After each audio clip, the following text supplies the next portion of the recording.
Aujourd'hui, je te parle de la posture et de l'autograndissement et de leur impact sur la santé et je pense que tu vas notamment être très surprise par le nombre de choses que ça impacte concernant ta santé. Le premier impact que cela va avoir, c'est sur la circulation de ton diaphragme. Ton diaphragme, c'est le muscle principal de la respiration qui est sous les poumons et qui, quand il se contracte et descend, tracte les poumons, donc fait rentrer de l'air, et quand il se relâche et remonte, repousse l'air. Pourquoi ça impacte le diaphragme? Pense comme un cylindre. Si le cylindre est bien fait, la balle va pouvoir circuler. Si en revanche je plie le cylindre à un étage ou à un autre, hop, la balle va être bloquée.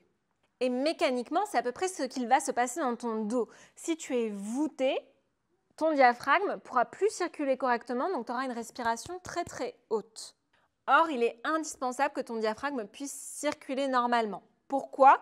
Parce que chaque fois que ton diaphragme descend, qu'il pousse sur les viscères, il va venir masser justement tous les organes digestifs du ventre. Ça va du coup participer à une bonne digestion, mais aussi à un bon massage du périnée, puisque le périnée, quand le ventre redescend, quand le ventre se relâche sous l'effet du diaphragme, il va se relâcher. J'ai une vidéo là-dessus. En plus de ça, quand le diaphragme ne peut pas circuler, comme je te le disais, c'est le muscle de la respiration. Donc ce qu'il va se passer, c'est qu'on va respirer très haut ici, une respiration haute et costale, et ça, c'est pas mauvais en soi, c'est une respiration qui va être très utile quand on a besoin d'énergie vite, de s'enfuir. Mais du coup, c'est aussi une respiration qui est synonyme de stress. Donc si ton diaphragme ne circule pas correctement, entretenir une respiration haute, ça va générer plus de stress. Autre importance de l'autograndissement, ça va être pour la santé du dos, du périnée et des abdominaux. J'en ai déjà pas mal parlé sur cette chaîne, mais bien évidemment que d'avoir un bon placement abdominal et périnéal, c'est ce qui va permettre de ne pas avoir trop de pression au niveau du périnée, d'éviter les fuites, mais aussi les hernies, que ce soit au niveau du ventre ou du dos, et de mettre trop de pression intra-abdominale.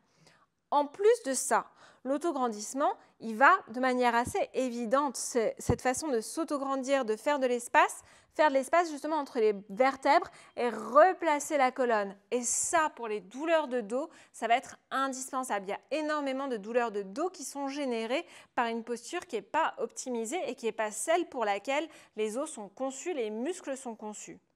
Et une des conséquences assez surprenantes à ça, auxquelles on ne pense pas forcément, c'est que le fait de protéger le système nerveux, donc la colonne, par une posture qui est juste et un autograndissement, en fait, ça va te rendre plus souple. Pourquoi? Donc si par exemple tu essaies de toucher tes pieds depuis des années mais que tu n'y arrives pas alors que tu fais tous les étirements pour, une des raisons pourrait être que tu ne le fais pas avec le dos bien autograndi.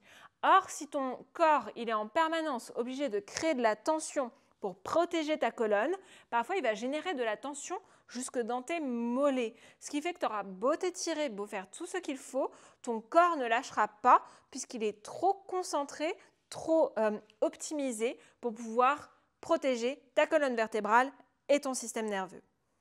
Et de manière assez logique, le simple fait de t'autograndir, ça va permettre de stimuler les muscles profonds du dos et des abdominaux, donc de te renforcer et puis au passage d'avoir un ventre plus plat.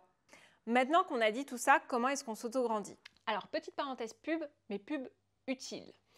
Si tu aimes tout ce qu'on fait ici et que tu as envie d'aller plus loin et d'en ressentir tous les bienfaits dans ton corps, sache qu'il existe mon programme Centré Confiance. Payant parce que c'est beaucoup plus complet et ça te permettra d'aller beaucoup plus loin. Je propose des paiements en plusieurs fois et le lien est en description. Donc pour t'autograndir en position debout, tu pars avec les pieds parallèles, largeur de bassin. Largeur de bassin, si jamais tu as un doute, c'est à peu près la longueur d'un pied. Donc tu mets un pied contre l'autre et hop, tu pivotes. C'est une science quasiment exacte.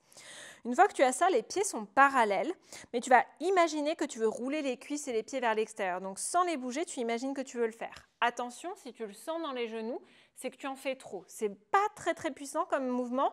En revanche, tu dois sentir que ça gaine les cuisses. Et ce que tu dois sentir quasiment tout de suite aussi, c'est qu'automatiquement, hop, ça va déjà faire un peu basculer le bassin. Donc l'étape suivante, c'est justement de placer une main à l'avant, une main à l'arrière du bassin et de venir légèrement lisser le bas du dos, de rentrer légèrement le coccyx vers l'avant. Donc ce n'est pas arrondir le dos, pas du tout, c'est vraiment juste lisser, comme si tu imagines que tu as un t-shirt avec des plis et que tu veux lisser les plis dans le bas du dos. automatiquement, quand tu es bien placé, tu devrais sentir le périnée qui se décharge et les abdominaux qui s'engagent et qui s'allongent. Toi, ce n'est pas la sensation de rentrer le nombril, mais le simple placement du bas du dos et l'engagement des cuisses, tu vas sentir que ça décharge ton périnée, que ça allonge ton ventre et que ça engage tes abdominaux.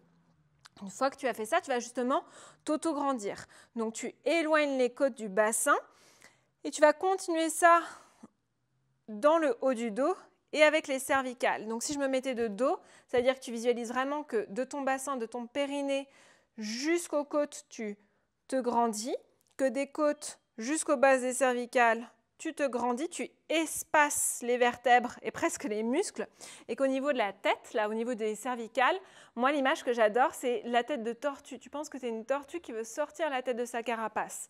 Donc, tu prends vraiment le temps de sentir chaque étage du dos et du buste qui s'autograndit, sans lever les épaules.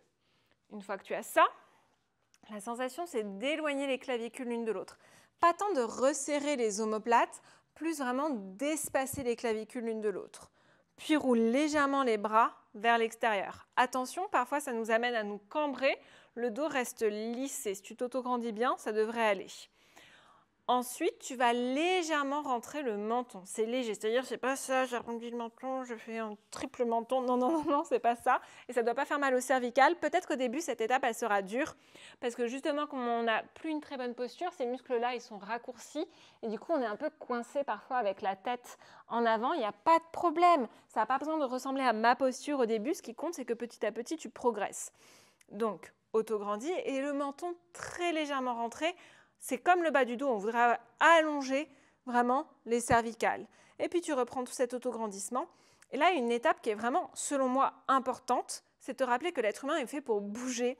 Donc si tu as l'impression d'avoir fait tout ça et que maintenant tu te sens un peu comme un bonhomme figé en bois, il faut vraiment que tu arrives à garder la même intention, la même énergie, mais à fluidifier dans le corps. J'ai un de mes enseignants, il parle beaucoup de longueur sans tension. Ce qu'on voudrait, c'est ça, c'est de la longueur, mais moins de tension, et de sentir que même si tu te déplaces, tu peux le garder, et qu'on veut avoir cette longueur, cette puissance dans le corps, et en même temps la fluidité de se déplacer gracieusement dans l'espace. Si jamais tu veux comprendre un peu mieux l'importance du périnée et le lien avec l'autograndissement, tu peux regarder cette vidéo aussi. Et si jamais tu veux une routine pour ton dos et tes abdos pour la posture, tu peux regarder celle-ci. Si tu veux me soutenir et que cette vidéo t'a plu, sache qu'elle plaira et elle intéressera probablement quelqu'un d'autre. C'est un excellent moyen de me soutenir que de la partager. Tu peux aussi t'abonner à la chaîne, liker la vidéo et puis si tu veux me partager comment c'était pour toi, me laisser un commentaire. Et je te dis à très bientôt.